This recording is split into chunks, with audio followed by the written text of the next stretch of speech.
सोलापूर महानगरपालिका निवडणुकीच्या पार्श्वभूमीवर प्रभाग क्रमांक 22 मधील भारतीय जनता पार्टीचे अधिकृत उमेदवार किसन जाधव, दत्तात्रय नडगिरी, अंबिका नागेश गायकवाड व चैत्राली शिवराज गायकवाड यांच्या प्रचाराला मतदारांमधून उत्स्फूर्त प्रतिसाद मिळत असल्याचे चित्र सध्या प्रभागात दिसून येत आहे। याच अनुषंगाने बुधवारी रामवाडी परिसरातील गैबीपीर नगर व लगतच्या भागात पदयात्रा व मतदार संवाद कार्यक्रमाचे आयोजन करण्यात आले होते। या पदयात्रेत महिलांसह मुस्लिम समाज बांधवांची मोठ्या संख्येने उपस्थिती दिसून आली, ज्यामुळे सामाजिक एकतेचा सकारात्मक संदेश नागरिकांपर्यंत पोहोचला। माजी नगरसेवक नागेश गायकवाड तसेच लक्ष्मण जाधव यांच्या मार्गदर्शनाखाली ही पदयात्रा पार पडली। प्रशासन राजवटीच्या काळात नागरिकांना भेडसावलेल्या विविध अडचणी, मूलभूत सुविधातील त्रुटी तसेच त्या सोडवण्यासाठी करण्यात आलेल्या प्रयत्नांचा आढावा यावेळी मतदारांशी संवाद साधत मांडण्यात आला। आमदार देवेंद्र कोठे यांच्या माध्यमातून तसेच महायुती सरकारच्या सहकार्यातून प्रभाग 22 साठी कोट्यवधी रुपयांचा निधी उपलब्ध झाल्याने रस्ते, पाणीपुरवठा, स्वच्छता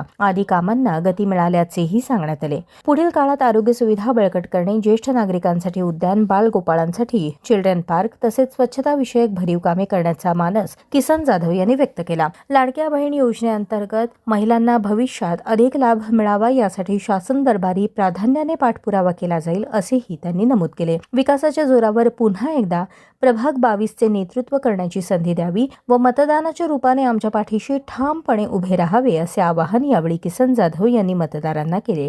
प्रभाग क्रमांक 22 येथे गैबीपीर नगर अंतर्गत मी आणि माझे सहकारी नगरसेवक नागेश अण्णांच्या सौभाग्यवती अंबिकाताई नागेश अण्णा गायकवाड, त्याच पद्धतीने युवा सहकारी शिवराज गायकवाड यांच्या सौभाग्यवती चैत्राली गायकवाड, त्याच पद्धतीनं दत्तात्रय नडगिरी असे आम्ही चारही उमेदवार, भारतीय जनता पार्टीचे अधिकृत चारही उमेदवार गैबीपीर नगर असेल, सनद नगर असेल, मंजुनाथ नगर असेल या भागातून आम्ही आज होम टू होम प्रचार करत आहे। प्रचार करत असताना मतदारांचा भरभरून असा प्रतिसाद मिळत आहे।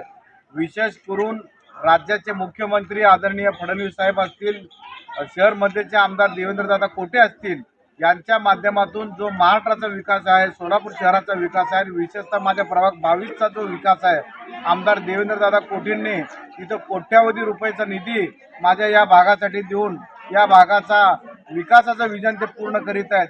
मी या ठिकाणी सर्व मतदारांना आपल्या माध्यमातून आवाहन करू इच्छितो की मी असेल, माझे सहकारी नगरसेवक नागेश अण्णा गायकवाड असतील, मागच्या कालखंडात केलेला आमचा कामकाजाचा आपण लेखाजोखा पाहिलेला आहे।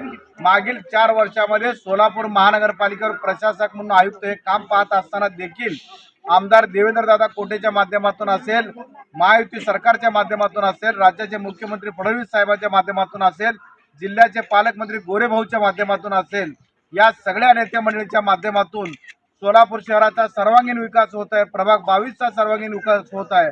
तरी देखील मी तमाम मतदारांना कळकळीची विनंती करू इच्छितो की बाबा आपण येत्या 15 तारखेला सकाळी 7:30 ते 5:30 या वेळेमध्ये आमचे चारही उमेदवार, त्यांचं चिन्ह कमळ आहे, कमळाच्या चिन्हावर आपण बटन दाबून आम्हाला पुन्हा एकदा काम करण्याची संधी द्यावं हे कळकळीचे आवाहन करतो आणि आपल्याला नम्र असं माझं अभिवादन करतो। धन्यवाद। या पदयात्रेमुळे विकास, सामाजिक सलोखा आणि विश्वासाचे वातावरण अधिक दृढ झाल्याचे दिसून आले।